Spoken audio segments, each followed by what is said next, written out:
Very good morning, friends. Today I am going to deal about the torsion of shafts in the case of solid mechanics. I am Dr. Selvan from Civil Department, Commercial College of Technology. Welcome and warm greetings. What is called as a torsion of shafts?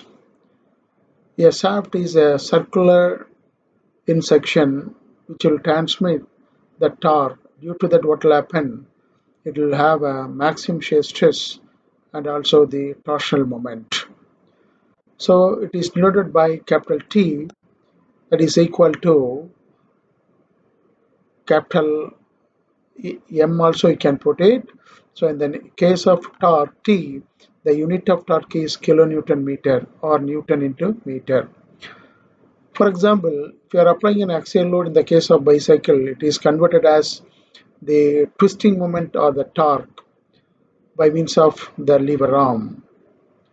So in the case of the torsion of shafts, a shaft is subjected to a torque capital T at the end of the shaft, which is having the fixed at other end, and other end is having a free end.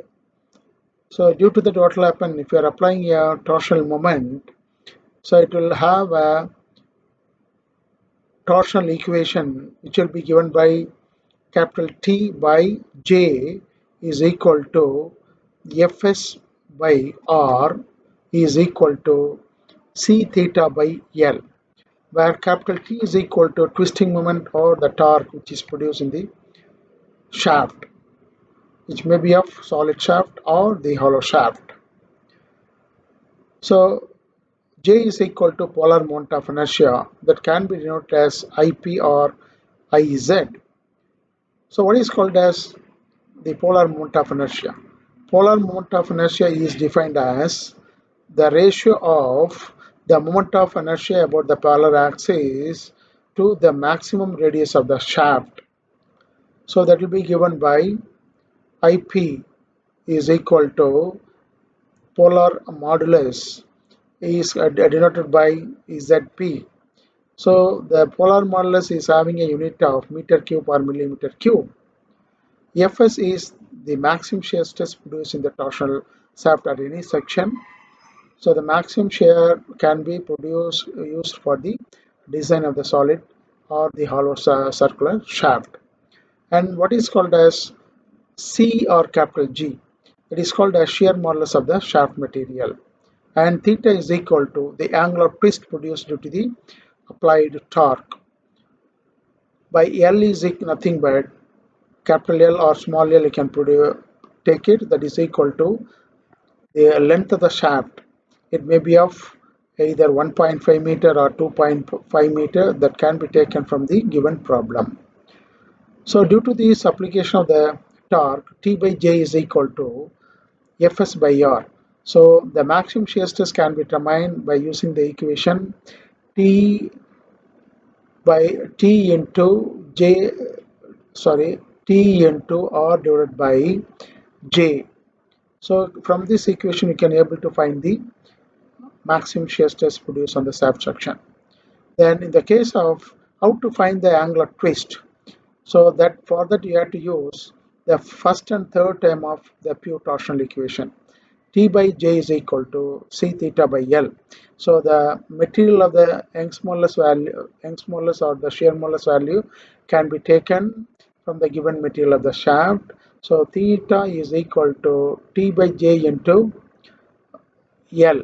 So from the able to calculate in terms of radians. If you want to convert in terms of a degree, you can put 180 divided by pi in the case of degree to the radians. So you always measure in terms of radians. Then the case of shaft, which is run at a speed of capital N in terms of RPM, you can find the power transmitted by the shaft.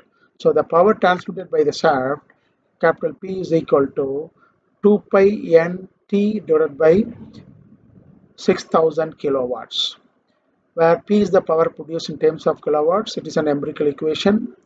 N is the number of turns or the revolution per minute, or PM can be measured in terms of RPM. And L is equal to length of the shaft.